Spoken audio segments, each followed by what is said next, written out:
Ini adalah kisah luar biasa yang mengguncang kampus universitas di Jerman, di mana perdebatan sederhana di kelas berubah menjadi sesuatu yang tak terlupakan. Ini bukan hanya tentang pertarungan kata-kata, tetapi tentang keberanian, keyakinan, dan kekuatan untuk berdiri teguh demi kebenaran. Di salah satu universitas top Berlin, diskusi tentang kehidupan, eksistensi, dan kepercayaan sering terjadi, terutama di kelas filsafat yang diajar oleh Dr. Thomas Muller. Assalamualaikum warahmatullahi wabarakatuh. Hai sahabat Nash Story. Selamat datang di channel ini. Sebelum kita mulai cerita hari ini, jangan lupa tekan tombol subscribe dan nyalakan lonceng notifikasinya agar kamu tidak ketinggalan cerita-cerita inspiratif lainnya. Yuk, kita bantu channel ini terus berkembang. Dan seperti biasa, mari kita bersama-sama menghidupkan sunnah dengan membaca sholawat untuk Nabi Muhammad agar kita mendapatkan syafaat beliau di hari kiamat nanti. Semoga sholawat kita menjadi penolong di setiap langkah hidup kita. Allahumma sholli ala Muhammad wa ala ali Muhammad. Dr. Thomas Muller, seorang profesor berusia 50 tahun, dikenal karena intelektualnya yang tajam dan pandangan kritisnya terhadap agama. Selama beberapa dekade, ia belum pernah terkalahkan dalam debat, terutama ketika membahas tentang Tuhan. Banyak mahasiswa mengaguminya karena kejeniusannya, meskipun yang lain merasa tidak nyaman dengan cara ia menolak masalah iman dengan mudah. Gaya mengajar Dr. Thomas Muller unik. Ia suka memancing diskusi intens dengan mengajukan pertanyaan-pertanyaan provokatif yang menantang keyakinan para mahasiswanya. Baginya, agama hanyalah ciptaan manusia, suatu ilusi yang digunakan orang untuk mencari kenyamanan dalam dunia yang penuh ketidakpastian. Namun, di kelas itu, ada seorang mahasiswi bernama Aisyah, berusia 18 tahun, mahasiswa baru yang pendiam, pemalu, dan sering tidak diperhatikan oleh teman-teman sekelasnya. Namun, ada lebih dari yang terlihat pada diri Aisyah. Dia telah memeluk Islam pada usia 16 tahun dan sejak itu mendedikasikan dirinya untuk mempelajari Al-Quran dan filsafat Islam. Meskipun memiliki keyakinan yang kuat, dia jarang mengekspresikannya secara terbuka di kelas, menyadari lingkungan kritis tempat dia berada. Pada hari itu, suasana di kelas berbeda. Semua orang merasakan bahwa Dr. Thomas Muller sedang bersiap untuk salah satu debat legendarisnya, yang akan mendorong batas-batas kepercayaan dan logika. Dia berdiri di depan kelas, matanya menyapu para mahasiswa sebelum mengajukan pertanyaan. Jika Tuhan benar-benar ada, mengapa dunia dipenuhi dengan begitu banyak kejahatan dan penderitaan? Jika Dia Maha Kuasa, mengapa Dia tidak menghentikannya? Dan jika Dia Maha Bijaksana, mengapa begitu banyak orang religius hidup dalam kebodohan? Kelas pun terdiam sepenuhnya.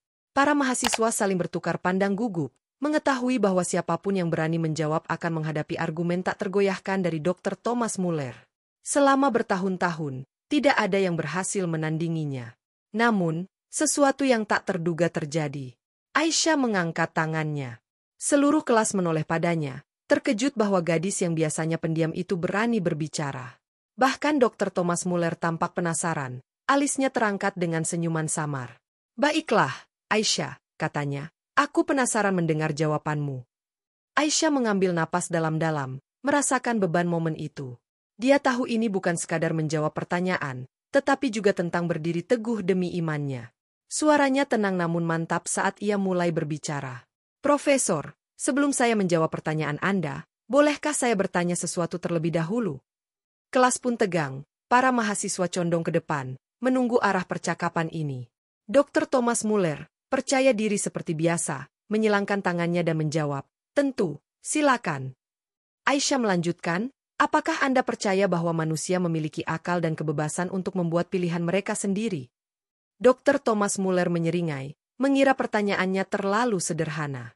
"Tentu saja," katanya, "filsafat manusia dibangun di atas gagasan bahwa kita memiliki akal dan kehendak bebas untuk membuat keputusan." Aisyah mengangguk, lalu berkata, "Kalau begitu, jika seseorang memilih untuk melakukan kejahatan, seperti menyakiti orang lain, apakah kita harus menyalahkan sistem hukum atas tindakan mereka? Atau kita menyalahkan individu yang membuat pilihan itu?" Tanpa ragu, Dr. Thomas Muller menjawab, "Kita menyalahkan individu. Sistem hukum memberikan panduan, tetapi terserah orang apakah mereka mengikutinya atau tidak." Ekspresi Aisyah tetap tenang. "Lalu, mengapa ketika kejahatan dan penderitaan terjadi di dunia, kita menyalahkan Tuhan alih-alih menyalahkan mereka yang memilih untuk berbuat jahat?" Ruangan itu sunyi senyap. Pertanyaan sederhana namun kuat dari Aisyah bergema di aula kuliah. Untuk pertama kalinya, Dr. Thomas Muller tampak terkejut. Senyum percaya dirinya memudar saat ia merenungkan kata-katanya. Para mahasiswa memandang Aisyah dengan kagum, menyadari bahwa terkadang kebenaran yang paling mendalam dapat diungkapkan dengan pertanyaan yang paling sederhana. Setelah jeda sejenak, Dr. Thomas Muller mencoba melawan. Menarik, katanya, tapi argumenmu terlalu sederhana. Jika Tuhan benar-benar Maha Kuasa, mengapa Dia menciptakan sistem yang memungkinkan manusia melakukan kejahatan? Aisyah tetap tenang. Profesor, Anda baru saja mengatakan bahwa manusia memiliki akal dan kebebasan untuk memilih. Tuhan memberi kita akal, tetapi kita yang menentukan jalan kita sendiri. Jika segala sesuatu di dunia ini dipaksa untuk menjadi baik, apakah itu masih disebut kebaikan? Tanpa kejahatan, bagaimana kita bisa memahami nilai sejati dari kebaikan? Kelas kembali terdiam, mencerna kata-kata Aisyah. Beberapa mahasiswa mengangguk, bahkan mulai mencatat, menyadari bahwa ini lebih dari sekadar debat. Ini adalah pelajaran. Namun, Dr. Thomas Muller belum mau menyerah. Baiklah, katanya, mari kita asumsikan Tuhan memberi manusia kebebasan. Lalu, bagaimana dengan bencana alam? Gempa bumi, tsunami, penyakit, ini bukan disebabkan oleh manusia. Mengapa Tuhan mengizinkan penderitaan seperti itu? Beberapa mahasiswa mengangguk lagi, berpikir bahwa Dr. Thomas Muller akhirnya menemukan kelemahan dalam argumen Aisyah. Namun, Aisyah tetap tenang. Profesor, katanya, pernahkah Anda mendengar dokter meresepkan obat pahit kepada pasien? Dr. Thomas Muller mengerutkan kening. Tentu saja. Dan mengapa dokter memberikan obat pahit? Apakah untuk menyakiti pasien? Dia tertawa kecil. Tidak, karena meskipun rasanya pahit, itu membantu menyembuhkan penyakit. Aisyah tersenyum lembut. Persis seperti itu. Penderitaan dalam hidup bukan dimaksudkan untuk menyakiti kita, tetapi untuk mengajari kita. Bencana alam, meskipun menyakitkan, seringkali memunculkan solidaritas manusia, kesabaran, dan ketahanan. Itu bukan hukuman, melainkan pelajaran. Seperti obat pahit yang menyembuhkan, penderitaan dapat membantu kita tumbuh. Ruang kelas kembali terdiam. Beberapa mahasiswa yang sebelumnya mendukung Dr. Thomas Muller sekarang melihat Aisyah dengan kagum, melihat segala sesuatunya dari perspektif baru. Namun, Dr. Thomas Muller belum menyerah. Dengan senyuman mengejek, dia bertanya, jawabanmu menarik, Aisyah, tapi tetap tidak menjawab pertanyaan inti. Jika Tuhan ada dan sempurna, mengapa Dia tidak menciptakan dunia yang sempurna tanpa penderitaan, tanpa kejahatan, tanpa bencana? Aisyah menatapnya. Profesor, pernahkah Anda membaca buku? Dr. Thomas Muller tertawa lagi. Tentu saja. Apakah Anda lebih suka buku di mana segalanya sempurna, atau yang memiliki konflik dan tantangan? Dr. Thomas Muller terdiam, menyadari kemana arah pembicaraan ini. Yah, buku dengan konflik lebih menarik, tentu saja. Aisyah tersenyum. Begitulah kehidupan. Jika tidak ada tantangan, tidak ada perjuangan, maka tidak akan ada pertumbuhan, tidak ada kekuatan, tidak ada makna. Sama seperti seorang penulis menciptakan cerita yang menarik dengan naik turunnya kehidupan, Tuhan menciptakan kehidupan dengan ujiannya agar kita dapat menemukan tujuan, membangun karakter, dan menemukan makna sejati dari keberadaan kita. Kelas benar-benar terdiam. Bahkan mahasiswa yang tampak tidak tertarik sebelumnya sekarang condong ke depan, sepenuhnya terlibat. Dr. Thomas Muller, untuk pertama kalinya, tampak sedikit goyah. Namun, dia belum selesai. Jadi, menurutmu semua penderitaan ini hanyalah bagian dari cerita yang ditulis Tuhan? Aisyah menggelengkan kepala. Bukan sekadar cerita, Profesor. Sebuah ujian. Ujian untuk melihat siapa yang mencari kebenaran, siapa yang tetap baik meskipun dalam kesulitan, dan siapa yang memegang teguh imannya meskipun dalam ketidakpastian. Dr. Thomas Muller bersandar ke belakang, tampak terpengaruh tetapi tetap bertekad. Kalau begitu, jawab aku ini, Aisyah. Jika Tuhan benar-benar ada, mengapa begitu banyak orang menolak untuk mempercayainya? Seluruh kelas menahan napas, menunggu jawabannya. Bahkan Dr. Thomas Muller, meskipun berusaha menyembunyikannya, jelas penasaran. Aisyah berhenti sejenak sebelum menjawab dengan tenang. Itu pertanyaan bagus, Profesor. Tapi izinkan saya bertanya sesuatu yang serupa. Mengapa begitu banyak orang terus merokok meskipun mereka tahu itu berbahaya bagi kesehatan mereka? Dr. Thomas Muller ragu sejenak, lalu menjawab, karena manusia memiliki kehendak bebas. Mereka memilih untuk mengabaikan bahaya demi kesenangan sesaat. Aisyah mengangguk. Persis. Iman bekerja dengan cara yang sama. Kebenaran seringkali tepat di depan kita, tetapi orang-orang mengabaikannya karena hidup tanpa batasan terasa lebih mudah. Beberapa menolak Tuhan karena mereka terluka dan marah, sementara yang lain tidak pernah repot-repot mencari lebih dalam.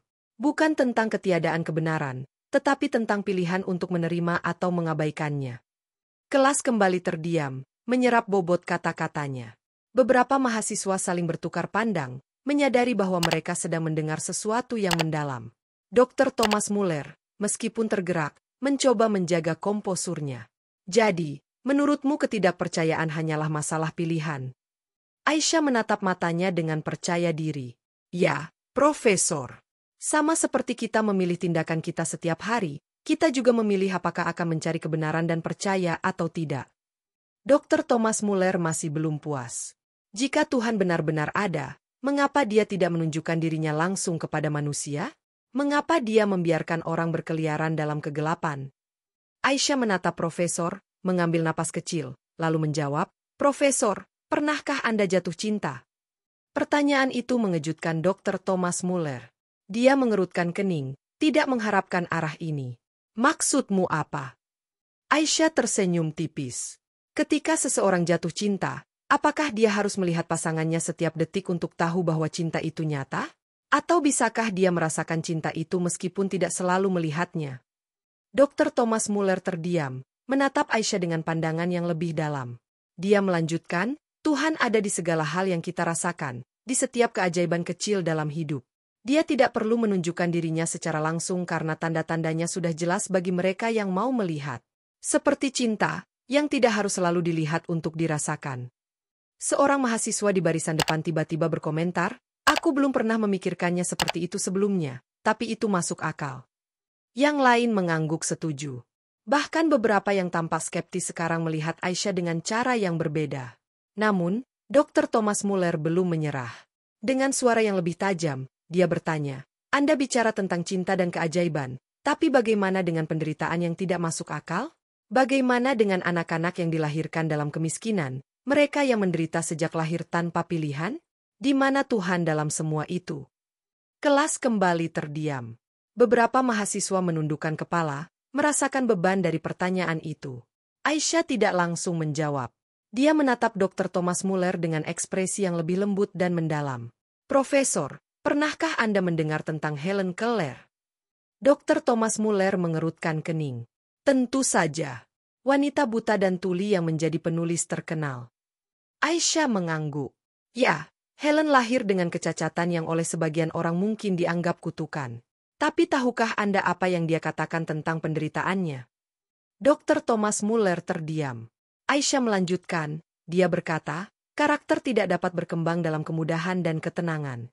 Hanya melalui pengalaman ujian dan penderitaan jiwa dapat diperkuat, ambisi diilhami, dan kesuksesan dicapai.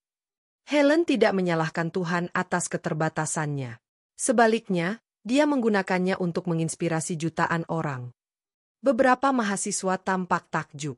Salah satu mahasiswa berbisik kepada temannya, aku belum pernah memikirkannya seperti itu. Mungkin kita terlalu cepat menyalahkan. Namun, Dr. Thomas Muller belum selesai. Dia menatap Aisyah dengan lebih tajam. Tidak semua orang sekuat Helen Keller. Banyak yang menyerah, jatuh dalam putus asa. Apakah menurutmu itu juga bagian dari rencana Tuhan? Aisyah mengambil napas dalam-dalam.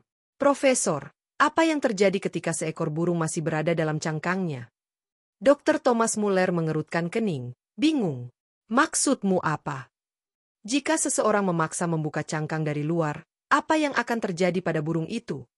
Dr. Thomas Muller berhenti sejenak sebelum menjawab. Burung itu mungkin tidak akan cukup kuat. Itu tidak akan bertahan hidup karena tidak memiliki kesempatan untuk mengembangkan kekuatannya sendiri. Aisyah tersenyum tipis. Begitulah manusia. Jika kehidupan tidak memiliki tantangan, tidak ada penderitaan, kita tidak akan tumbuh. Setiap kesulitan memperkuat kita. Dan ya, benar. Tidak semua orang berhasil melewatinya dengan mudah. Tapi itu tidak berarti Tuhan tidak ada.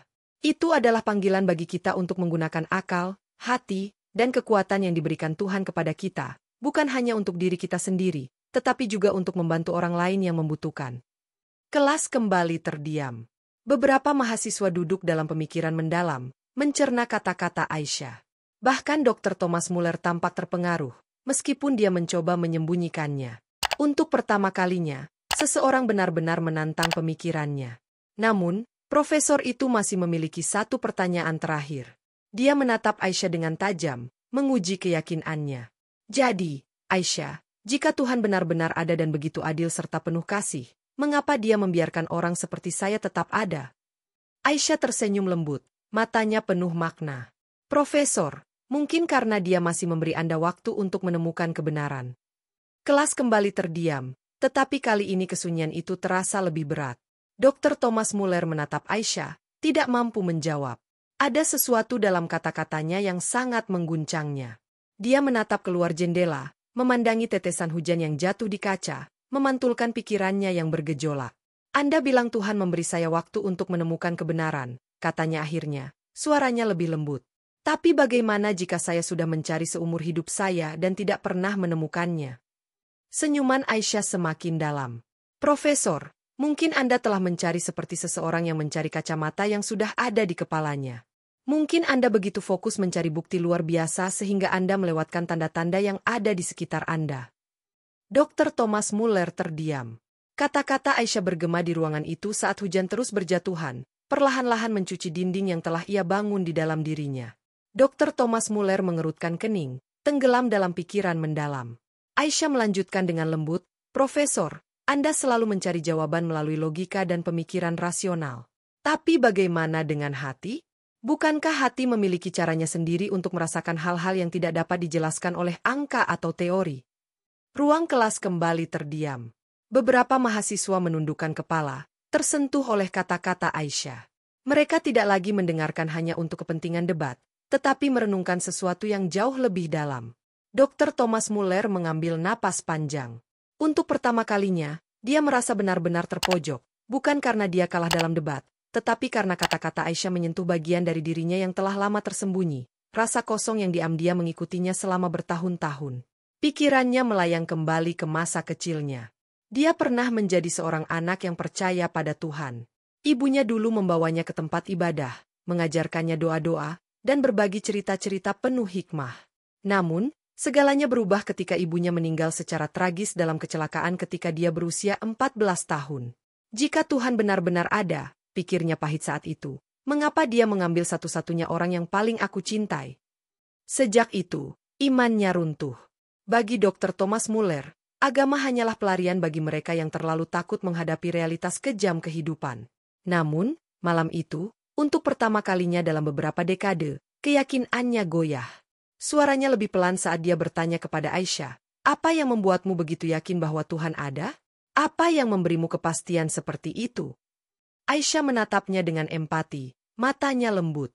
Karena saya merasakannya, Profesor. Bukan hanya dengan pikiran saya, tetapi dengan hati saya. Saya pernah mengalami masa-masa sulit, saat saya merasa benar-benar sendirian tanpa siapapun untuk dihubungi. Tapi setiap kali saya berdoa, setiap kali saya menyerahkan diri kepadanya, rasa tenang akan menyelimuti saya. Itu sesuatu yang tidak bisa saya jelaskan dengan kata-kata, tapi saya tahu itu nyata. Dr. Thomas Muller terdiam. Kata-katanya sederhana, namun membawa kedalaman yang tidak bisa diabaikannya. Aisyah melanjutkan, terkadang kita tidak bisa menemukan jawaban hanya dengan bertanya. Terkadang kita perlu diam, merasakan, dan membiarkan hati kita berbicara. Dr. Thomas Muller menatap keluar jendela lagi. Hujan telah reda, dan sinar matahari sore kini menembus awan, melukis langit dengan warna oranye. Entah bagaimana, pemandangan itu terasa berbeda, seolah-olah sesuatu yang mendalam di dalam dirinya sedang berbisik sesuatu yang telah ia abaikan selama bertahun-tahun. Dia menghela napas dan berbalik kepada Aisyah. Ada kesungguhan baru di matanya. Terima kasih, Aisyah. Aisyah tersenyum hangat. Saya hanya berbagi apa yang saya yakini, Profesor. Selebihnya terserah Anda. Kelas tetap terdiam, seolah-olah para mahasiswa baru saja menyaksikan sesuatu yang jauh lebih besar daripada debat biasa. Dr. Thomas Muller tersenyum samar dan mengangkat tangannya. Baiklah, kelas selesai. Kalian boleh pergi.